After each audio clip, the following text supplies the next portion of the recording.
Vamos abrir nossas Bíblias, livro do Gênesis, capítulo 15, versículos de 1 a 11. Depois destes acontecimentos, veio a palavra do Senhor a Abrão numa visão e diz: Não temas, Abrão, eu sou o teu escudo e teu galardão será sobremodo grande. Respondeu Abrão: Senhor Deus, que me haverás de dar, se continuo sem filhos, e o herdeiro da minha casa é o Damasceno Eliezer? Disse mais Abrão: A mim não me concedeste descendência, e um servo nascido na minha casa será o meu herdeiro. A isto respondeu logo o Senhor, dizendo: Não será esse o teu herdeiro, mas aquele que será gerado de ti será o teu herdeiro. Então conduziu-o até fora e disse: Olha para os céus e conta as estrelas, se é que o podes. E lhe disse: Será assim a tua posteridade. Ele creu no Senhor e isso lhe foi imputado para a justiça. Disse-lhe mais: Eu sou o Senhor que te tirei de Ur dos Caldeus, para dar-te por herança esta terra. Perguntou-lhe Abrão: Senhor Deus, como saberei que hei de possuí-la? Respondeu-lhe: Toma-me uma novilha, uma cabra e um cordeiro, cada qual de 3 anos, uma rola e um pombinho. Ele, tomando todos estes animais, partiu-os pelo meio e lhes pôs em ordem as metades, umas defronte das outras, e não partiu as aves. Aves de rapina desciam sobre os cadáveres, porém Abrão as enxotava. Feche seus olhos, querido, vamos orar. Meu Deus e meu Pai, colocamos a nossa vida em Tuas mãos nesse momento. Nós precisamos ouvir a Tua voz. Nós reconhecemos que sem a Tua palavra nós não conseguiremos viver na fé. É ela que nos sustenta, nos renova, nos purifica. E reconhecemos também a incapacidade de entendermos a Tua palavra se o Senhor mesmo não vier revelar para nós.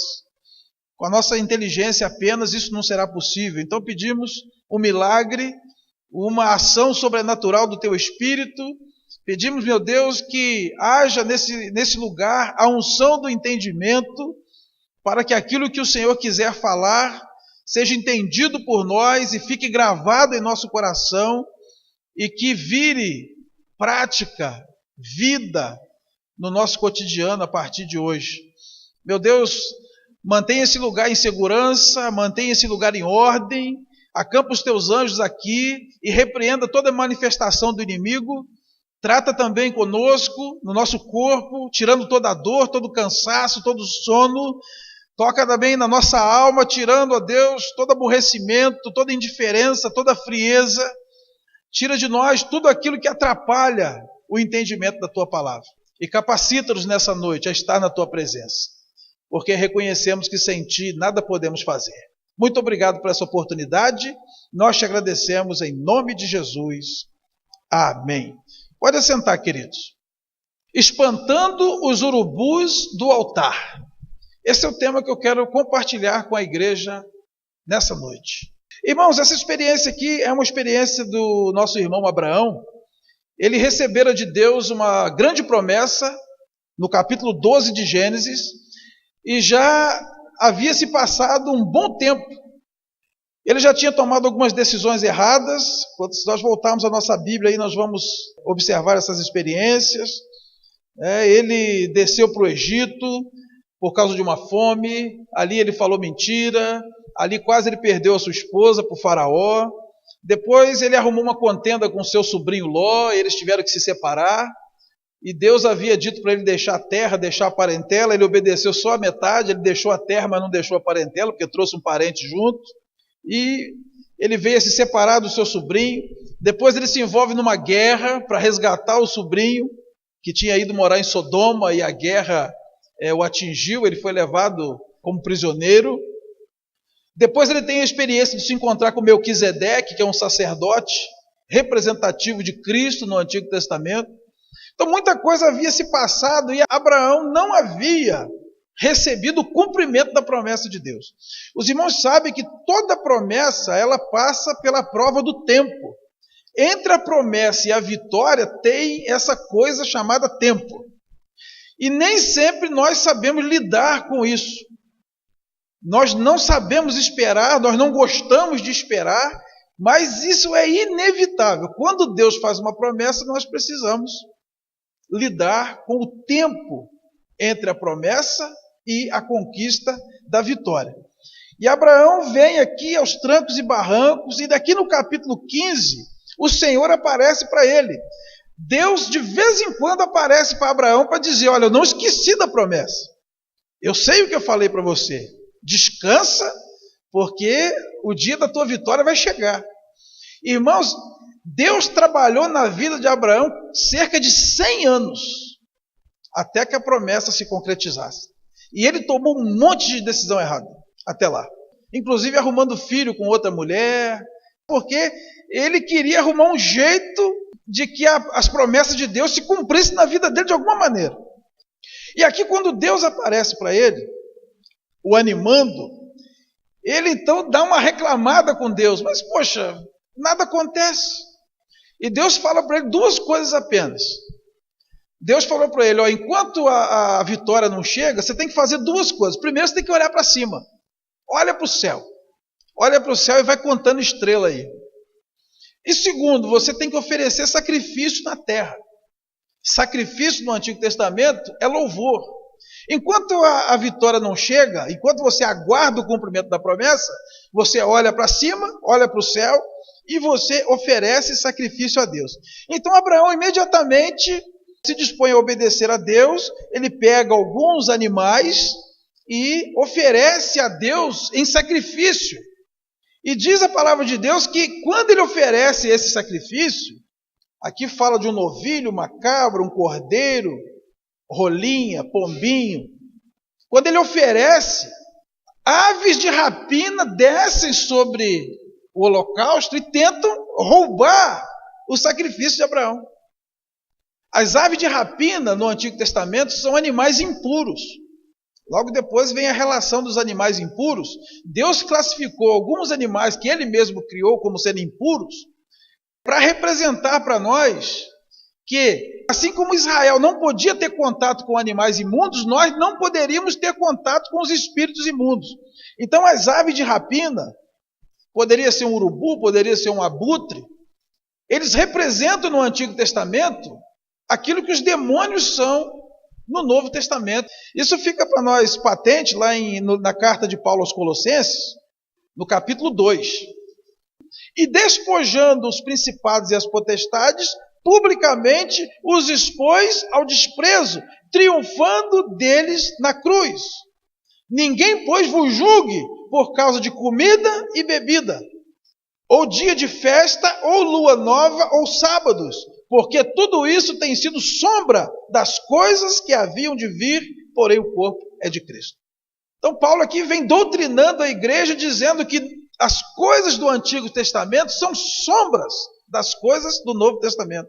Que ele estava falando aqui de animais imundos, comidas impuras, que o povo de Deus não poderia provar. E Paulo vem dizendo, isso aí eram sombras das coisas futuras. A partir de agora, ninguém pode julgar mais o outro por causa de comida, comer de tudo que se vende no mercado, não esquenta a cabeça. Ninguém pode julgar por causa de dia, é sábado, é domingo, é segunda-feira, o dia certo para cultuar, é esse ou aquele. Para a liberdade foi que Cristo libertou. Então, a interferência das aves de rapina, ali em Gênesis capítulo 15, representa para nós a interferência dos demônios hoje na nossa vida. Porque o princípio é o mesmo. Deus nos fez uma promessa. Deus disse, eu vou preparar-vos lugar. João capítulo 14, versículo 1.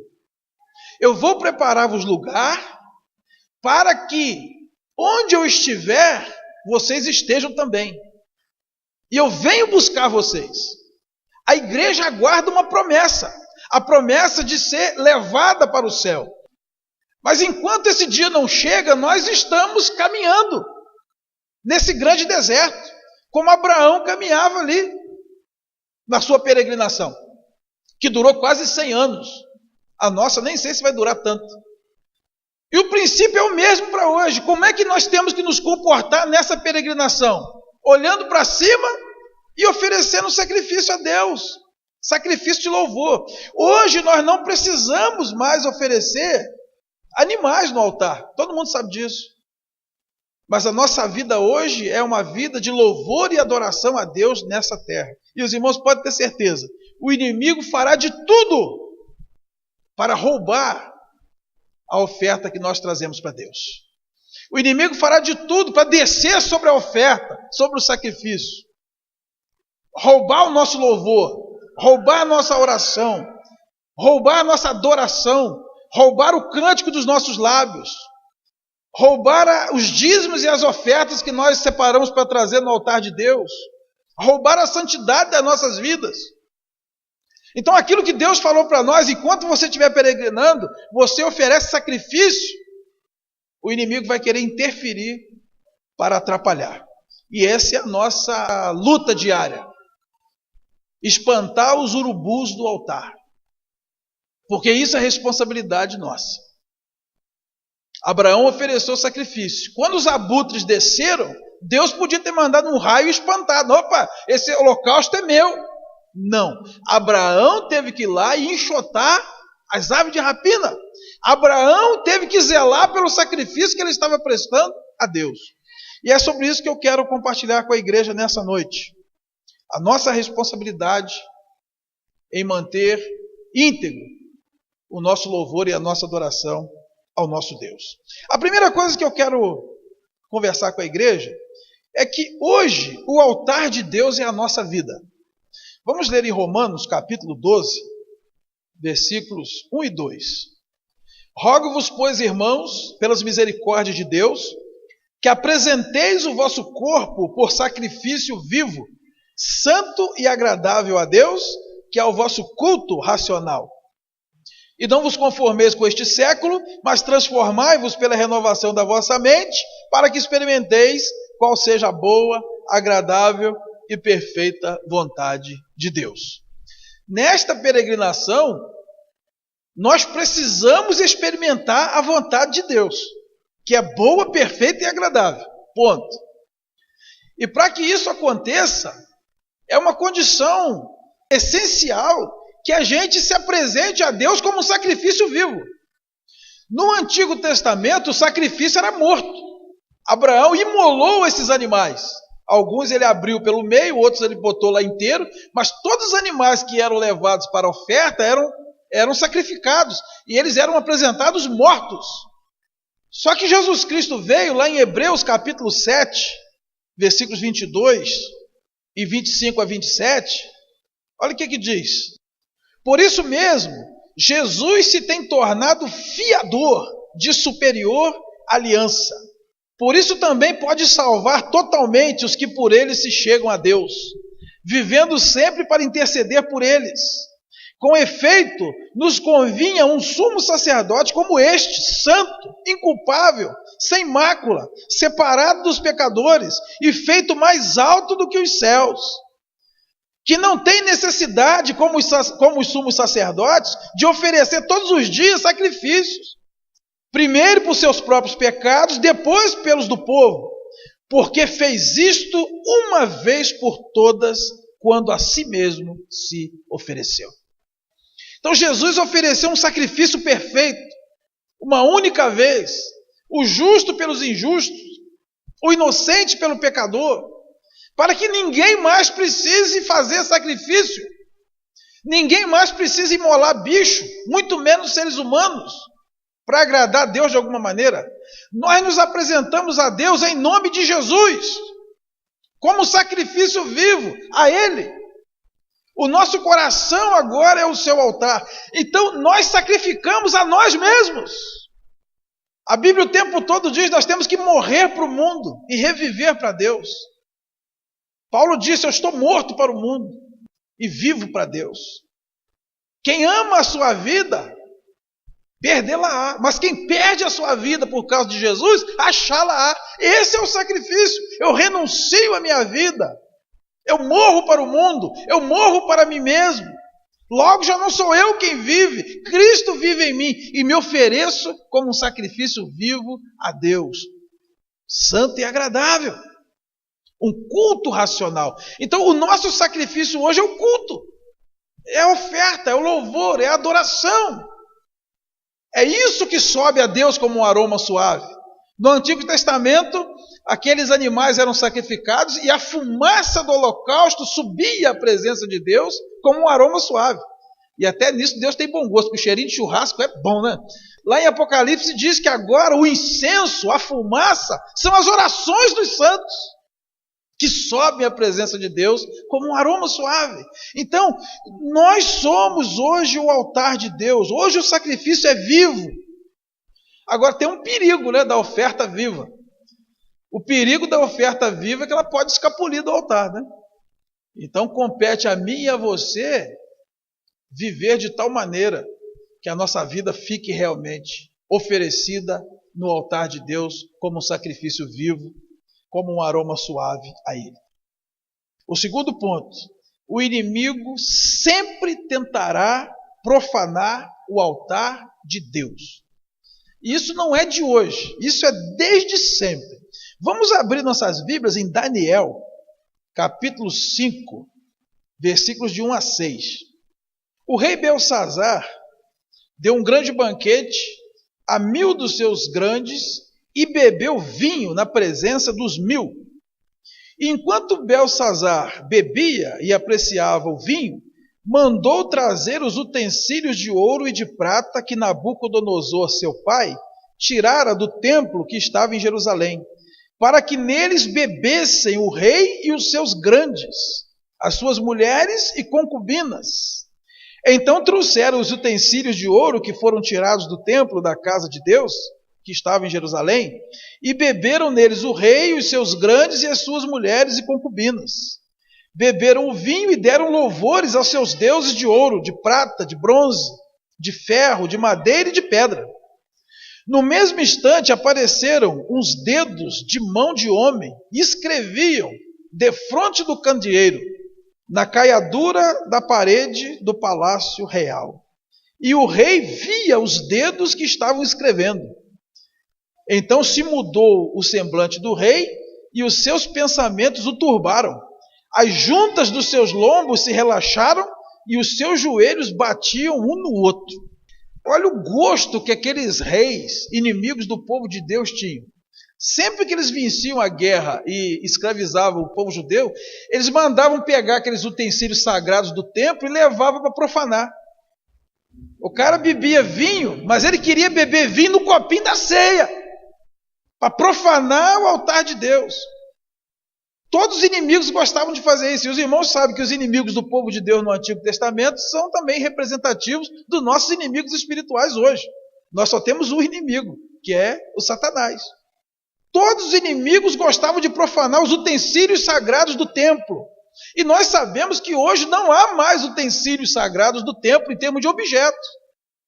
A gente compra as coisas, traz para a igreja, a gente ora a Deus, consagra a serviço de Deus. Mas Deus não habita na caixa de som, na bateria, no violão, no microfone. Todo mundo sabe disso.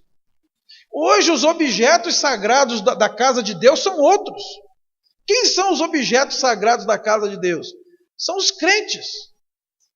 Tira os crentes aqui dentro da igreja, o que Deus vai ficar fazendo aqui?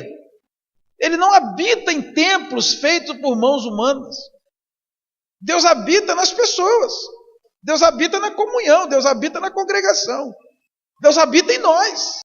Claro, a gente não vai botar pé em cima de banco, sujar as paredes, pichar as paredes, porque nós reverenciamos o lugar onde nós cultuamos a Deus. Mas esse espaço aqui é muito mais para nós do que para Deus. Posso garantir para os irmãos que Deus usufrui muito pouco desse ar-condicionado. Deus é espírito. Não sente calor nem sente frio. Para Deus sentado em pé, o banco é mais para nós que para Deus. O som é mais para nós que para Deus, porque Deus escuta até pensamento. Não precisa de som para Ele ouvir a gente. Irmãos, agora o impressionante é que esse desejo mórbido do inferno é o mesmo até hoje. O que ele mais gosta é entrar na igreja, pegar os vasos sagrados e profanar. Ele adora mandar um rapazinho para a igreja, pegar a mocinha da igreja, tirar a virgindade dela e soltá-la lá fora, profanar. Ele adora fazer um crente pecar, porque assim ele está profanando o santuário de Deus, o objeto sagrado da casa de Deus. Ele adora fazer um casalzinho de namorado transar. Ele adora fazer um crente se endividar e não pagar as contas. Ele adora fazer um crente ficar de mal com o outro, porque todas essas coisas profanam o verdadeiro lugar de habitação dele. Isso é velho. O inimigo não pode tocar em Deus.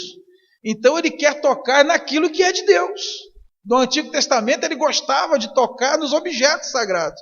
Hoje, ele não tem mais objeto sagrado para tocar, ele vai tocar em nós. Ele vai trabalhar dia e noite para profanar a nossa vida. As aves de rapina vão descer sobre a sua vida. As aves de rapina vão descer na sua casa, na sua família. As aves de rapina vão descer lá no seu trabalho, na sua empresa, na sua vizinhança. Ele vai fazer de tudo para atrapalhar. E compete a cada um de nós tomar providências para que o diabo seja afastado da nossa vida e de tudo que nos cerca. Essa é exatamente a terceira coisa que eu quero compartilhar com a igreja. É nossa responsabilidade expulsar o inimigo do altar de Deus. 1 de Pedro, capítulo 5, versículo 8 e 9. Sede sóbrios e vigilantes. O diabo, vosso adversário, anda em derredor, como leão que ruge procurando alguém para devorar. Resisti-lhe firmes na fé, certos de que sofrimentos iguais aos vossos estão se cumprindo na vossa irmandade espalhada pelo mundo. É nossa obrigação resistir ao inimigo, firme na fé, porque sem Deus nada podemos fazer. E essa é a responsabilidade nossa. Isso é intransferível. Isso é um direito e uma obrigação personalíssima. Não tem como você dar procuração. É você e mais ninguém. Deus, quando quer interferir, ele interfere. Nós vimos lá no caso de Belsazar. Ele estava profanando os vasos, de repente Deus mandou lá uma mão para escrever na parede. Você viu que o joelho dele ficou bambi, né? Porque com Deus não se brinca. Mas isso é exceção à regra. A regra geral é que nós temos que tomar providências, debaixo da ação de Deus, claro, para que o inimigo seja repreendido na nossa vida. É nossa responsabilidade impedir o inimigo de bagunçar o altar de Deus, que é a nossa vida espiritual. Nós precisamos fechar as portas de entrada dos demônios em nossa vida. E isso eu quero falar com os irmãos aqui, bem sério agora. Quando Abraão preparou o holocausto e as aves de rapina desceram, ele foi lá e enxotou os abutres. Ele espantou os urubus. Quando os inimigos chegam na nossa vida, na nossa casa, na nossa vida financeira, no nosso trabalho e começam a fazer bagunça, eu não adianta eu olhar para o lado. Eu tenho que fazer. Eu tenho que tomar providência.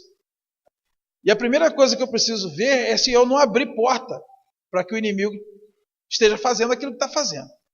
E existem algumas portas que nós abrimos e precisamos fechar, que faz com que os inimigos desçam sobre o nosso altar. Primeira porta que nós às vezes abrimos é a falta de perdão. Segundo aos Coríntios, capítulo 2, versículos 10 e 11. A quem perdoais alguma coisa, também eu perdoo, porque de fato o que tenho perdoado, se alguma coisa tenho perdoado, por causa de vós o fiz na presença de Cristo, para que Satanás não alcance vantagem sobre nós, pois não lhe ignoramos os desígnios. Quando nós não perdoamos, o diabo alcança vantagem sobre nós. Todo mundo conhece lá em Mateus 18 a parábola do credor incompassivo. Aquele que o rei perdoou a dívida dele, mas ele não perdoou o seu conservo. E quando o rei ficou sabendo, mandou julgá-lo na mão dos atormentadores. E disse, só vai sair daí quando pagar a dívida toda. Atormentadores são os verdugos, são os demônios. Quem não perdoa, abre porta para a ação de demônios na sua vida. Está colocando isca para os urubus descerem na sua vida e bagunçar o seu altar. Falta de perdão. agasalhar no coração sentimentos que não condizem com o nome de cristão que nós levamos. Segunda porta, a imoralidade, principalmente a imoralidade sexual. 1 Coríntios capítulo 5, a partir do versículo 1. Geralmente se ouve que há entre vós imoralidade, e imoralidade tal como nem mesmo entre os gentios, isto é, haver quem se atreva a possuir a mulher do seu próprio pai. E contudo andais vós ensoberbecidos e não chegastes a lamentar, para que fosse tirado do vosso meio quem tamanho ultraje praticou. Eu, na verdade, ainda que ausente em pessoa, mas presente em espírito, já sentenciei, como se estivesse presente, que o autor de tal infâmia seja, em nome do Senhor Jesus, reunidos vós e o meu espírito, com o poder de Jesus, nosso Senhor, entregue a Satanás para a destruição da carne, a fim de que o espírito seja salvo no dia do Senhor. A imoralidade sem arrependimento fará com que a pessoa seja entregue literalmente na mão de Satanás. A imoralidade atrai a presença de demônios na vida da pessoa. Uma outra coisa, a cobiça. Lucas, capítulo 22, versículo de 3 a 6. Diz assim: ora, Satanás entrou em Judas, chamado Iscariotes, que era um dos 12. Este foi entender-se com os principais sacerdotes e os capitães sobre como lhes entregaria Jesus. Então eles se alegraram e combinaram em lhe dar dinheiro. Judas concordou e buscava uma boa ocasião de lhe entregar sem tumulto. Judas era ganancioso, cobiçoso, ele era ladrão, ele era o tesoureiro dos apóstolos. E quando as pessoas colocavam alguma oferta ali, a Bíblia diz que ele pegava para ele o dinheiro da oferta, da obra de Jesus Cristo. E ele foi tão ganancioso, cobiçou tanto, que ele abriu a porta para o diabo entrar nele. Ele ficou endemoniado e vendeu Jesus por 30 moedas de prata. Uma outra porta que nós abrimos para as aves de rapina descerem no nosso altar, a mentira. Atos capítulo 5, versículo de 1 a 5. Entretanto, certo homem chamado Ananias, com sua mulher Safira, vendeu uma propriedade, mas em acordo com a sua mulher reteve parte do preço e levando o restante depositou aos pés dos apóstolos. Então disse Pedro: Ananias, por que encheu Satanás teu coração para que mentisses ao Espírito Santo, reservando parte do valor do campo? Conservando-o, porventura, não seria teu? E vendido não estaria em teu poder? Como, pois, assentaste no coração este desígnio? Não mentiste aos homens, mas a Deus. Ouvindo estas palavras, Ananias caiu e expirou, sobrevindo grande temor a todos os ouvintes. Deus está dizendo aqui: eu não peço dinheiro com vocês, eu não preciso do dinheiro de vocês. O que eu não aceito é você ser hipócrita, querer roubar a minha glória. E foi isso que Ananias quis fazer com Safira. Eles venderam um campo, deram uma parte do dinheiro e se apresentaram como sendo os tais que estavam ofertando a obra de Deus, todo o dinheiro do campo que venderam. Eles mentiram. E quando eles mentiram, não foi aos homens, foi ao Espírito Santo. E Paulo diz: Satanás foi que encheu o teu coração. A mentira atrai a ação de demônios na vida da gente, porque lá em João 8,44 está escrito: o diabo é o pai da mentira. Ele é mentiroso, nunca se firmou na verdade, ele é mentiroso desde o princípio. E todo mundo que mente também está fazendo a vontade dele. Portanto, a mentira atrai a ação de demônios na vida da gente. E quinto, a ira. Efésios capítulo 4, vamos ler o 26 e 27. Irai-vos e não pequeis. Não se ponha o sol sobre a vossa ira, nem deis lugar ao diabo. Quando nós nos iramos e não nos livramos da ira rapidamente, quando a gente deixa escurecer, a gente dá lugar ao diabo. E essa ira vai criar raiz de amargura dentro de nós. E nós estamos a um passo de fazer uma bobagem. Porque a ira vai virar mágoa, vai virar ressentimento, vai virar ódio, vai virar vingança. certamente isso acabará mal. Quando a gente dá lugar ao diabo, ele vai chamando um abismo atrás de outro abismo, até que a nossa vida seja destruída de vez. Portanto, queridos, o inimigo fará de tudo. Dia e noite ele trama para descer com seus demônios sobre o nosso altar, sobre a nossa vida, e bagunçar todo tipo de sacrifício de louvor, de oferta, de trabalho que nós podemos ofertar a Deus. E é nossa responsabilidade expulsá-lo.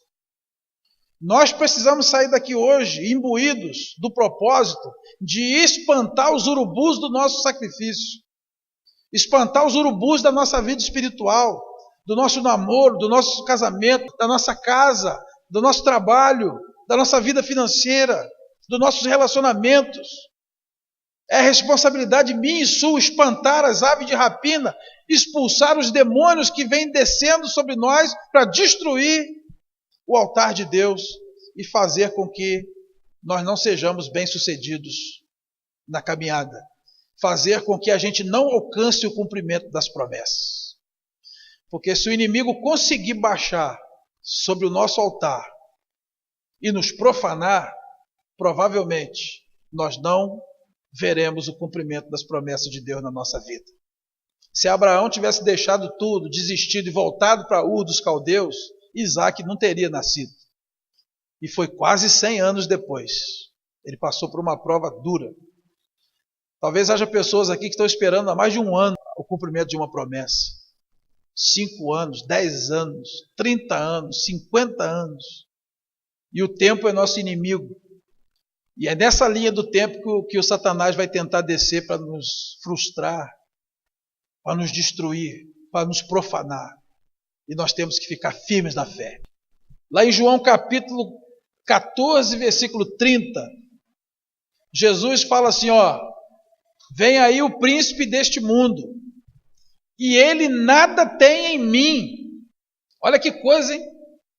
Jesus diz, olha, o diabo aí, ele nada tem em mim. É a esse nível de espiritualidade que nós precisamos chegar.